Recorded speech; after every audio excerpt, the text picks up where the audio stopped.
Hey folks, hope you're having a great day. This is Coach Johnson here, IYC Coaching. We are giving you another video on our mission to help you become happier, healthier, and harder to kill. So today I'm going to talk a little bit about the differences and similarities of traditional martial arts, or I'm just going to call it karate, and Krav Maga. And if you didn't know this, I actually started my martial arts career in both training and teaching in Taekwondo, which is a Korean martial art. There's a lot of kicking. Now, I will tell you this next part, and I'm sure I'll make a lot of people very upset about this analysis, but basically when it comes to traditional martial arts, they're pretty much all the same when it comes to like karate, taekwondo, tang soo do, hapkido, kung fu, kenpo.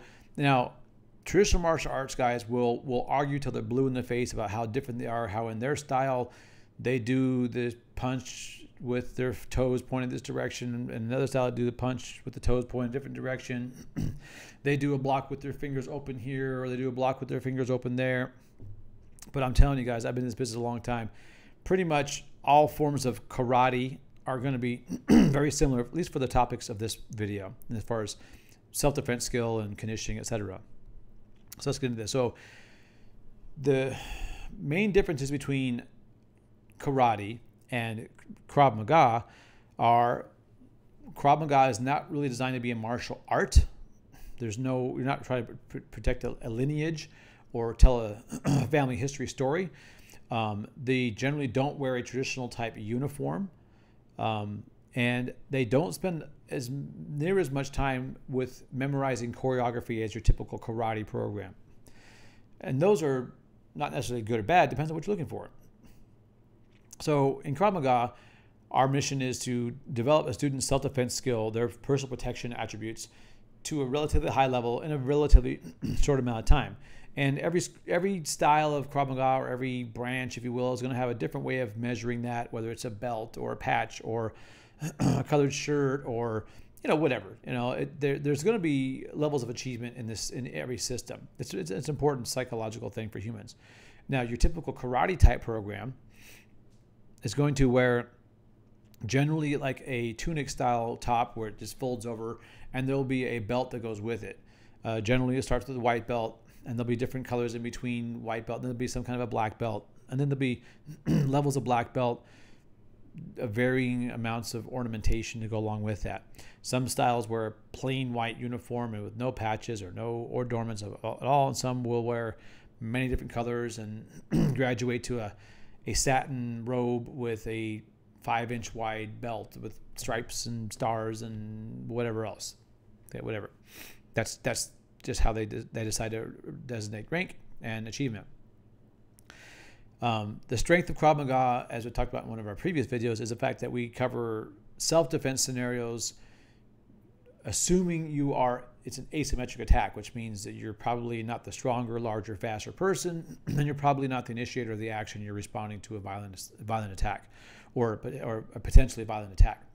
Whereas in karate style programs, there is an element of that as well. There is definitely some training versus grabs and headlocks and punches and kicks, and it may or may not be as good as Krav Maga's version. Depends on the style. But I would say probably the biggest difference of the two styles of training of Krav Maga versus karate style is the karate style is going to have a tremendous reliance on memorized choreography, forms, pumse, hyung. There's different ways to describe it, patterns they do, and these patterns they're essentially designed to mimic combat, so that you can have a way to solo practice, so you can have kind of neurological pathways built in, like here's how you step, here's how you punch, here's how you kick, here's how you do a block, here's how you do footwork and movement. Now, and they often look really cool, and they take a lot of athleticism to pull off, and they're really interesting to watch, and they can be a lot of fun. The disadvantages, and this is from my experience, again, I've done traditional martial arts for a long time before I ever did Krav Maga. I think I did I probably did 12 years of Taekwondo before I ever got into Krav Maga. So I have a lot of experience with this. Now again, other karate styles are similar, but have their own differences. Is what I find my biggest complain about the patterns and forms, is the way you execute the techniques in these choreographed routines, your body posture and your weight distribution and your striking is generally very different than when you would do it under full contact situations. And I mean, I'm saying this with a lot of love for my traditional martial arts folks out there, but if you've ever watched the sparring of these styles, it looks pretty much nothing like what they execute in their patterns. And if you ever watch them defend themselves, it often looks almost nothing like what's in their patterns. That's my personal criticism of them as a self-defense instructor. As a martial artist, they have lots of other values. I mean, you can develop rote memory skills, balance, coordination. You're going to develop a lot of grace and poise. So there's a lot of benefits to these patterns and forms. But from a self-defense standpoint, not nearly as useful as simply doing self-defense training, especially the way we do it, like in our version of Krav Maga, where we try to, get you to the point where you're actually doing the techniques versus like maybe a padded assailant who's, really attacking you with a lot of force. So that's one of the things that we do in our style that I think should be done in, any self-defense system, whether it's jiu-jitsu or Krav Maga or Kenpo or karate or whatever it is. However, if your main goal for doing a martial arts self-defense system is to have a fun activity that has some self-defense involved in it, builds camaraderie, is a good workout, will help you with discipline and focus and those kind of things, or maybe for your child, then it's a great activity and it's a lot of fun. And I wouldn't dissuade anybody from it unless their only goal was like, hey man, I live in a bad neighborhood. I'm getting jumped every other weekend, so I want to be able to protect myself. If that's your issue, or your wish is to be the best self-defense practitioner you can be, I'd recommend something more like Krav Maga. And there's other close quarter combat systems that will do a pretty good job as well.